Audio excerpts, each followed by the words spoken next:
Hey, welcome back to another episode of In the Chute, where Calen tries to stump me or give me some subject where I will stumble and dribble and drool and not give a good answer. Let's see what it is, Calen. So this is actually kind of for both of us. I'll have you answer first, but the question is very simple. Do you watch your own YouTube videos? Oh God, I don't. I don't even like watching the Zoom stuff when we're that's Yeah. we're doing it. There might come a time when somebody will mention something and they'll ask and I say, well, what was the context of that? And so I'll go back and look. But other than that, I really don't.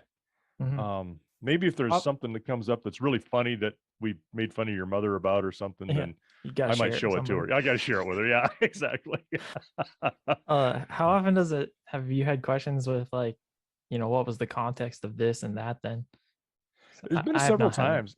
Uh, well, I think my I don't say a sphere of influence, but the pool of people in which I hear from or see is probably a little larger than yours and Yeah, for sure. more in around the knowings and doings of what we do. So um and so we have a fair number of people that we know and are friends of ours, both, personally, physically, and through the electrons that flow through all of this stuff that they'll ask and more it's more on a personal level that I get those questions. So it's happened, I don't know, 6, 8, 10 times, maybe something like that. Oh wow, okay. That's Yeah, I'm it's I'm glad people are asking questions like that though, because no, I it's didn't yeah, it's even very good. Yeah. Or um they'll mention something that we saw and they'll start laughing about it and say, oh, that was funny, or we really like that, or I didn't know that, so there's some yeah. feedback like that. That's good because I definitely need the feedback, seeing as I'm I'm the Well, they say editor you're, and yeah, they say that, I'm really the one who's carrying the two of us. well, I mean it I makes mean, it's pretty sense. Yeah. obvious. Yeah, it's not, and the technology of it is when it's working. Apparently, I've been had some hand in that, but when it's not, Yeah. it's all you. Well, of course. Why wouldn't it be, Right, right. I can tell you I am the opposite. I'm watching these YouTube videos constantly, but not for the reasons that people might think. I'm not sitting here like, oh gosh, darn, I am such a swarthy young man. I need to be looking at that. That's Yeah, not the context whatsoever. It's I'm looking at this stuff and I'm constantly like, okay, what are the analytics on the stuff? What's keeping people interested?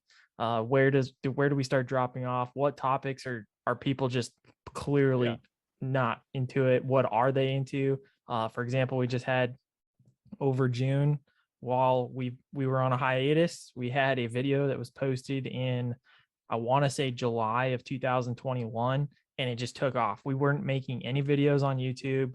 They weren't being published or anything. We were filming and creating and getting everything scheduled, but nothing was being published for that month. And that particular video decided to go from 3,000 views to 18,000 over the course of like 3 weeks. And then with that, we got subscribers. So I go back into that video. I'm like, okay, what was so great about this video? What's catching people? What's the retention? Why are people watching? And what are some of the highlights that people are going, like, they're clicking through? So you can see the bumps and the humps throughout it. And that's why I watch the YouTube videos, right. but not because I want to just sit here and be like, man, I look good, I sound good, let's keep this thing rolling.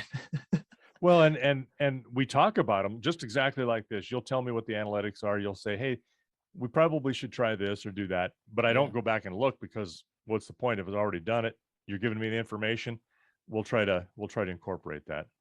Try to use my memory cells, both of them, get them firing at the same time so we can do that for all the rest of the times. Well, and what's crazy too is, like, we started off, I mean, we've talked about this before, I think, with the 1 year anniversary hangouts, was something like, we started off thinking, oh, we'll just kind of do something like this with this platform, in sense of, while we have the opportunity, we'll just do Zooms. Once we are physically together more, we'll, figure out Right. cameras and stuff like that to do more of a one shot frame type thing. But this works for now. And we thought this was going to be kind of what we did, was just talked about subjects, and find out through the process that I just explained, and you were just talking about, people aren't really that interested in what we thought we wanted to do. They're more interested in the 20-minute segments, the Yeah. 15 segments of, of you doing something or us doing something and piecing it all together to kind of show just a very brief story. And then we've shared those same things with our friends at Dunrove. It's just, it's crazy because that's part of the watching our own YouTube videos as well. Is like, oh yeah, let's throw something on here. Oh wow, that kind of caught attention. Now, okay, what was it about that got people interested into Right. watching? So Well, and I think that people are time conscious. yeah, Unless it's something that you're really, really super interested in, you go beyond 15, 20 minutes and people are like, I just don't want to commit that kind of time to right. getting into this. And I think partly is there's, they feel if it doesn't interest them, they've wasted their time. So they're not willing Yeah, to invest that time. It's more of a gamble of like, oh, okay, what's my point of return here if I'm really interested? And there's some, that have watched something a number of times that's, like our normal hangouts an hour long. And I was like, oh, okay. But it really caught their interest. And so they're wanting to learn more about it. But I think those are rarities. yeah. And I think those are rarities also because I'm the same way when, for example, I'm trying to switch out an entire headlight on my pickup, right? Like you're taking out the whole casing and everything and replacing it. So I'm looking for a video that can show me how to do that well while also narrating versus just sitting here and somebody talking me through it. I think that's part of it as well because people can see, us talking about doing things while we're doing them in those 20-minute segments versus us Right. just sitting here and being like, yeah, so this is how you manage cows or Right. horses, Right. or these are the Yeah. benefits to XYZ. There's a huge difference in those two things. You could be talking about the same subject, but the way in which it's delivered is received completely differently. Yep. Yep. I totally agree. I mean, that's what I believe it or not, I do go to YouTube a good amount Yeah. on something that I'm not familiar with. Or for instance, yesterday, tore apart a carburetor. Haven't done that in a long, long time. Cleaned it up, saw that one of the jets was plugged, cleaned it up, and then reassembled, and it went vroom vroom. So that was a success. But I had not done it on a Honda engine before. So, and the ones I have done, it's been years since I've done it. So it's like, okay, some of this technology really is the same. It hasn't Right. changed much. Fuel injection is one thing, electronic fuel pumps, there's a few different things like that, but um reviewed a couple of YouTube videos and went, okay, yep, I see how to do this, no problem, and did it, and yay, success. So um doing doing that end of it as a consumer really changes your perspective a little bit about, okay, what is it somebody would want to know? What are the things they're looking at? Um, there's some things on the videos they do, the 15, 20-minute ones that are, I'm really trying to get to the meat of stuff in a high level, not real detailed. Some things you kind of have to get in a little bit of detail, but for the most part, it's pretty, pretty broad, pretty basic as you're doing it. So, um, having a discussion like this back and forth kind of spurs some of those more detailed things, and you got the time to talk about it. So that's, Right. you can kind of go back and forth a little bit on that with showing a 20-minute video in one portion that's fairly broad, and then you can sit down for an hour and talk about different aspects of that. So Right. Yeah. And you kind of got yeah, that the different details that right. are part of it. I have another question because this just came into my noggin. We work with Dunroven, and you will throughout different parts of the year do teletraining and stuff with them, and then it's recorded and uploaded onto their YouTube channel. And then recently I've taken some of their stuff and I've shared it. So it's their content, but it's shared on our platform as well so people can see it. Have you ever watched those? The only time I've watched those is when we had Suzanne Miller and I did a presentation over in Dillon at Mm, the horse center over there. And, she had me review 3 different large clips that she sent to me, or had sent to me, by our technical director, James, and wanted me to pare that down and then put in a, bulleted form what we are going to present. So, um, I think that's about it. Um, I may have, I don't know if I've reviewed anything other than I may have shortly after a teletraining session, with their student, and went back, and they had a question about something, and I may have went back at that time a couple of times, I think, To catch context again. yeah, to catch context again, to help them Yeah. out with what was going on. So that's a little different type of genre, because it's also very, very difficult for me to see in very much detail what's going on with that horse and the communication between the horse and the student.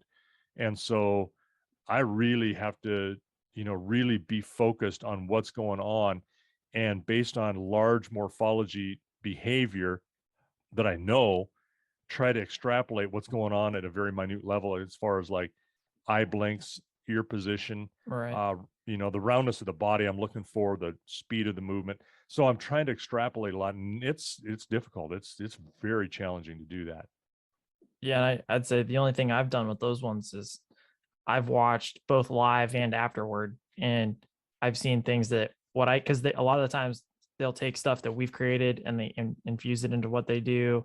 Hmm. That's part of the conversation piece. But then, like Dad's talking about the live piece, I can't control that, but the stuff that we can control, like how's it delivered through their system, how's it received by their viewers, because they have a slightly different viewer audience than we do, and so looking at how we can influence stuff to make it a little more presentable and easier for them to use too. But yeah, that's that's the only time I watch that stuff too. It's mostly I'm the content creator for or the digital guy like James for Right. us. So I'm Right. trying to like work with him as best I can to make it easy, because a lot of the times I'm unavailable at the times that you guys are doing that. So I have to make it an easy access, just push play type of a format. Well, and what's neat is we see a lot of our uh, overlap between what we do and what we're doing with them. Yeah. Most of the stuff is more the training, very light stuff with them and the horses and their audience, but they do come over to our side too, out of curiosity, and look at what we're doing with the horses on a kind of a different um, purpose, and not really a purpose, but it's different because it's just me and the horse instead of me through someone else in the horse, and teaching them, the student and the horse, at the same time. And then we get into the cattle stuff. We get into more of the colts and calves, things like that. So in the everyday workings, um, losing water is the same issue for both places. For us, it it is really impacting a whole lot more animals. Um, and so, everything stops. It does with them too, but it's kind of a little bit different in how the presentation is done. So you can kind of see that different, a same subject matter, but how it impacts us differently. Yeah, well, and that's also geographic too, because It we is. have springs versus they have literally a river that if they Right. had to, they could just have the horses water up there as well. But And a lot, that's, I mean, a lot less. Yeah, they've got some more contingencies that they could employ than we do. yeah. All right, that's us watching our own YouTube videos or not. So with that, we'll take the conversation, put it out to pasture.